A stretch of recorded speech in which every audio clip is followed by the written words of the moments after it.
Nice to have your company this morning. It's been a big week in our COVID fight. Yesterday, the border between New South Wales and Victoria relaxed. There's been a date set for Queensland to reopen. Tonight, Victoria comes out of lockdown as it and the nation hit 70% double vaxxed. Prime Minister Scott Morrison joins us now in Canberra. PM, nice to see you. Tassie's also at 70%. Did you do a little dance when you heard those words? I must admit I did, and I'm really pleased for both Victoria and Tassie. Victoria at 70.51%, a fantastic effort, 70.6 there in Tasmania. Victoria's had the hardest and the longest road when it comes to COVID-19. They've had to go through so much, and it was great to see those wonderful scenes of people being reunited yesterday, and we'll see that more in the future. They're opening safely so they can stay safely open, and to Tassie especially, where COVID rates have been very low, but they've still been hitting those high vax rates. So well done, Tassie, but particularly Victoria. You've worked long and hard for this. Well done. So just show us what that dance looked like exactly, Prime Minister. I'll wait till the whole country's there, then you'll see it. I'll tell you what, though, for someone who said it wasn't a race, you're celebrating the victory. Well, it's always how you bring it home. That's the end. I mean, we've had our challenges with this program, but we originally said even last year that we hoped to be at a point that we would be hitting these vaccination rates in October.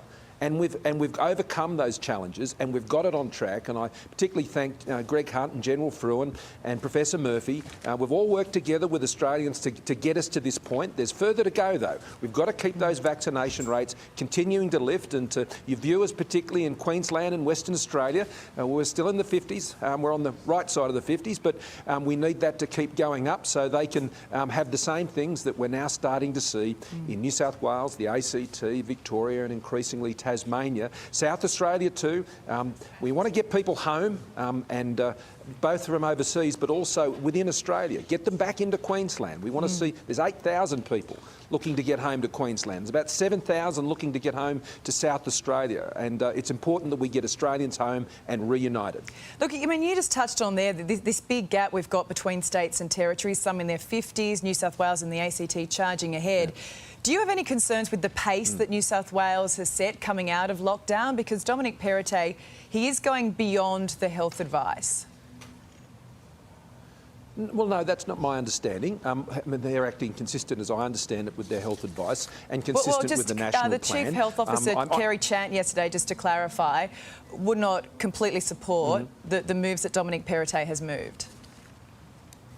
Well, that's others' commentary, but what I'm saying is what the steps that are being taken in New South Wales, they've moved to a position where they won't be having quarantine for those coming back from the 1st of November. All Australians right around the country from the 1st of November will be able to leave if they're double vaccinated. They'll be able to come back into New South Wales without quarantine. I expect we'll start seeing that happen in other states and territories as those vaccination rates continue to rise. But the good news is our double vax rate now is higher than the United States. Our first vaccination rate is higher than countries like Israel and Germany and the EU, the OECD average. And in a couple of days' time, our first dose vaccination rates are going to pass the United Kingdom.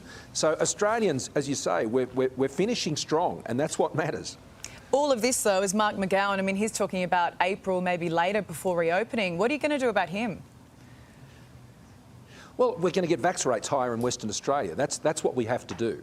And I've heard those dates, but I mean, they said the Queensland was going to open before Christmas. Queensland is opening before Christmas. I said at the time, the national plan, that's the deal.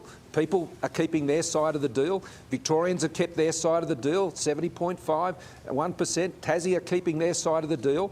And we've all got to keep ours. The federal government, we're opening up on the international borders. And it's important that all governments around the country reward that effort from Australians getting vaccinated. Why? Because these are scientifically proven targets that provide the protection to people so we can safely open. I know Australians, whether in Western Australia or Queensland, I mean, I know they have concerns about COVID.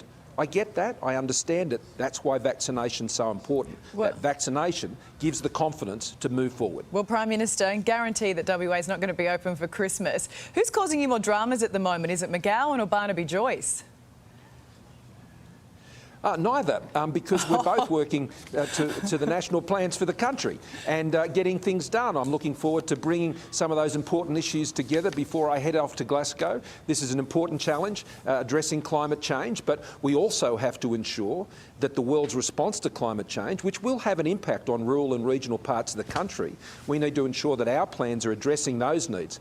So Australians can rely on my government. They can trust my government, my coalition government, to ensure that the rural and regional needs of the country addressed, while we also do what we need to do on addressing climate change. We've reduced emissions by over 20% already.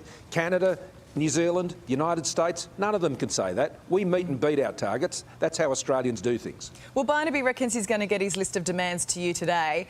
It sounds like it's going to be expensive. You're going to show him the money?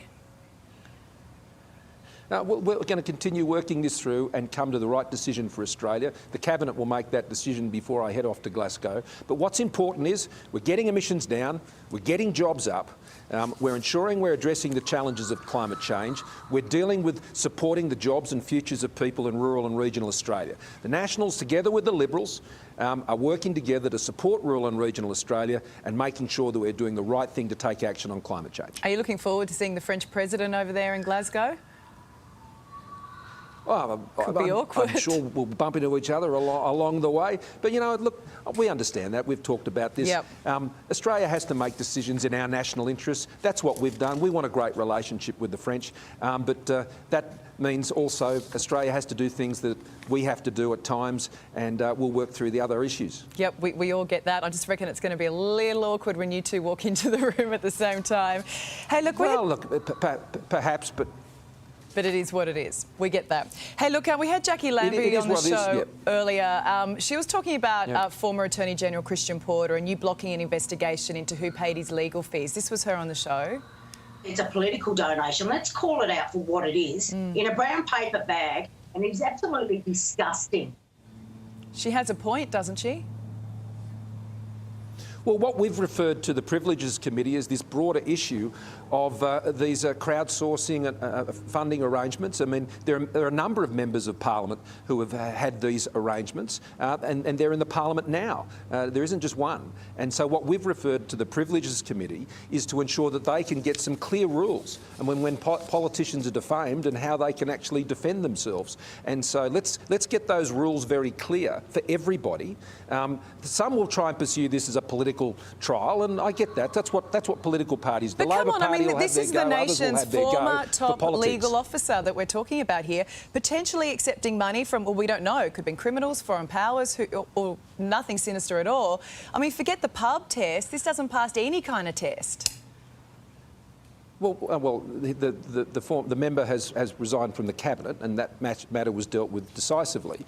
What I'm saying here, though, Ali, is there are many other members of Parliament who have been in this situation about how they fund legal costs to pursue defamation actions.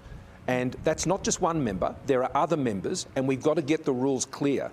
That's why we've referred that matter to the Privileges Committee. If others want to play politics with it, that's their prerogative. I want to make sure the rules are right so the integrity is protected. So the government has referred those issues to the Privileges Committee to ensure the rules are clear and that everybody can be judged on the same basis. OK, and let's just, to finish, focus on the good stuff that's happening today with Victoria opening tonight, the vax rates. Who would you say, out of all the states and territories, is your favourite child right now? Well, it's probably more who am I happiest for today. I mean, you love my two daughters, and I love them all as much every single day. But on some days, one of them has something to really cheer and celebrate for, and it's great to be cheering and celebrate with our Victorian Australians today, and also the Tasmanian Australians. So today, I'm doing that little dance for Victoria and Tassie. I can't believe you just told us your favourite child. That you answered it. Victoria and Tassie. Everyone else. I'm happy for. No, it is a great day for them. And that was the dance he did when he heard 70%. Nice to see you this morning, Prime Minister. Thanks for your time. Thanks, Ali. All the best.